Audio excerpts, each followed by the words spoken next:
Hardcore Lies. Hey guys, Rob from Georgia here, and I am your Wednesday night reviewer for BodyBags. And tonight, I'll be just rambling on for a few minutes. One of my personal favorite John Carpenter films of all time. And we'll be talking about The Fog from 1980. No special steelbooks here, no special Blu-rays here. What we have here is my trusty old DVD. And looking at my TV, I just finished watching it. Haven't seen it in a while. But it is a DVD, but yet I have an audio commentary with John Carpenter and producer Deborah Hill. I have documentaries. I have a few on here. Outtakes, storyboard to film comparison, advertising gallery, which includes multiple trailers, TV spots. I wish I had some radio spots, but TV spots and photo gallery. And so there's a lot more on this DVD than we're getting on Blu-rays today, and so that's pretty sad. But The Fog, John Carpenter, again, 1980. Deborah Hill, the cast. What can you say about the cast? I mean, Jamie Lee Curtis, of course, and her mother, Janet Leigh. Adrian Barbeau has her film debut. Charles Cyphers, Tom Atkins. Of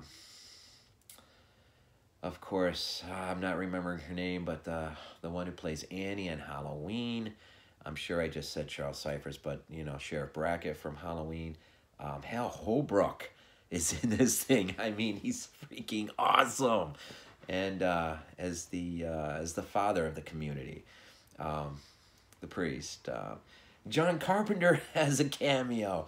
And I know he absolutely hates it, but I love it. It's great. I don't know why he hates it so much, but John Houseman has a great cameo in the beginning, or I don't know if cameo is the right word for it, but he sort of delivers one of the great opening scenes of any movie, anytime. I mean, it's the old scary story around the campfire with a bunch of kids, and of course he's relating the story of the Elizabeth Dane, the ship in question here, and just the terrible events that befall the ship, which are directly connected to the founders of Antonio Bay. And so what we have here really in plot is the story. It's a ghost story. It's a story of a town which has had a curse on it for 100 years, unbeknownst to them, because of things that the forefathers have done, which are coming to light very, very quickly. And thoughts. I mean, you know, this is one of my favorite films. It might be my favorite John Carpenter film. I mean, notwithstanding The Thing or Halloween. Of course, you know, I mean, he's got so many great films that are just so enjoyable. But The Fog is, you know, it just works on a different level. It's very personable to me. I've heard it say by Dario Argento that, you know, Phenomena is his most personable film. And so as a viewer, I mean, I find The Fog is just, I don't know, it hits the right chord. Probably helps that when I was a kid, I don't know, somewhere between 1980 and 83, for my birthday, I got to go to the drive-in to see a double feature. The Legacy opened, and then, of course, John Carpenter's The Fog. And so those films must have had a re-release, unless I was 10, caught it at the drive-in, and The Legacy was getting a re-release and was playing with The Fog. Either way, as a kid, I was absolutely blown away. I mean, just, I remember the TV spots as a kid, and, you know, just, you know, all the scare moments and stuff. But over the years, I've just fallen in love with this film. It's a great film. The cinematographer, Dean Cundy, of course, who will work with John plenty. He just does an absolutely incredible job. John does the music, of course, one of his best scores as far as I'm concerned. But the shots that you see in this film are insane. Whether it was filmed in anamorphic, Panavision, widescreen. It's the shots of the ocean are insane. Whether you're seeing it from the viewpoint of the roadways, or even as Stevie Wayne, Adrian Barbeau's character, is making her walk down the steps to the lighthouse. She's a DJ, KAB radio, which is in the lighthouse. And so she's left Chicago, and she's sort of found a home here in Antonio Bay. And she's sort of like your guy from The Thing from Another World, who is on the radio sort of communicating with people and whatnot. And in fact, there will be a direct nod to The Thing from Another World in her closing remarks across the radio. Very Howard Hawksian type film. Of course, Adrian has that strong character, strong female character in this film. Lovecraftian. I mean, there's a point over the radio when they're talking about the seagrass, is the ship that you're introduced to in the beginning, which is out at sea. They're fishing, couple guys out fishing in the fog. This is the first, I guess, attack of the fog on the ship and them, and that is just such an awesome scene. But you hear on the radio that this takes place near Arkham Reef and Whately, and these are, of course, two names from Lovecraft literature. And even some Fulcian nods. There's a scene in the church towards the end when the ghost's arms are coming through the color stained glass, and it just has a Fulcian nod at some point. Not heavy by any stretch of the imagination, but I think it's there nonetheless. Howard Hawks is felt again. Just the music, the fog as its own character.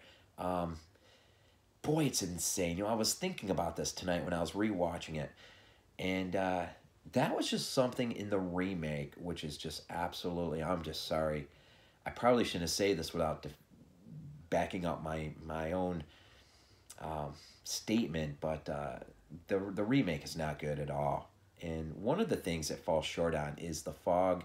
It just never feels like it's its own character. I mean, there's something about people creating something with their hands and manipulating it, and they pour all their love into it, and it takes on sort of a persona. I mean, it becomes something. And in this film in 1980, the fog is like a character, whether the Hindenburg from the film Hindenburg, or even the Enterprise from Star. It's its own character,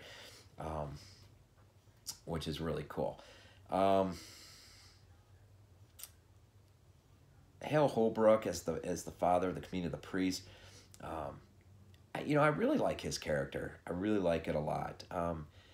I like the idea that he just takes ownership of things, and in the end, he's willing to pay the due as the sixth conspirator. Basically, really what you have in a nutshell is, I've sort of alluded to the plot, but really you have six conspirators. The founding fathers of the town betray a crew of a ship who its captain is looking for a safe haven to build a leper colony. He has leprosy. And the townsfolk, figuring, well, no one's going to miss a bunch of lepers, know they have a whole stockpile of gold on their ship, and so, they kind of rig things up where the ship will crash on the reef, and the curse is set. And so here we are 100 years later. The opening scene, too, is great because early on, as the credits are rolling, you have sort of this really cool sort of... the ghosts are making their way into the town, or they're just kind of messing around with things, and that's kind of neat. And that doesn't really get played off as well throughout the entire film as it does in the very beginning, but it's still great nonetheless. Man, I don't know what else to say here. Dean Cundey, I mean, if you've never seen this film, and it wouldn't surprise me if you haven't, because I know Dave Z's been doing this post lately where, believe it or not, first time watch. So it's always possible no one's seen this movie, and you ought to. It's fabulous. It's I've heard it more than once that this is on the list of many as is either their very top near the top or the best John Carpenter film in their mind. Maybe not the best made, but I don't know. There's just something about it. Let's see, the cast, the cinematography, the music. There's, you know, and there is, like I said, there's some good releases out there. Just lately, Scream Factory, of course, has the Blu-ray. They have the Steelbook.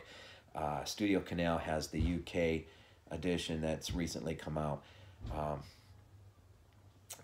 So you don't have to be stuck with a DVD, but at least the DVD's loaded. Now, I know Studio Canal's probably loaded. Scream Factory's loaded, which is good. But anyways, yeah. So this is just a few mentions of maybe one of the great John Carpenter films. And the reason why I probably rate it. I've never rated this film before, but I probably... It's high. It's like a 9.5. I won't take it to a 10, but it's this movie, man, for atmosphere, just for all the love. Rob Bottin's in this thing. You know, he plays Blake, the head ghost, and he does the special effects, the makeup, and of course we know all the work he'll pour, all the love that he will pour into the thing. It's absolutely outstanding, the work he will do. I almost can't believe I almost forgot about Rob Bottin. And so that's great. So, you know, what's there not to love about this movie? I mean, no matter where you look, everywhere you look, I mean, it's just love, love, love. And so even if it's been a while, man, put this thing in, man. This movie is fun any time. I don't know what else to say. It's great. It's absolutely great.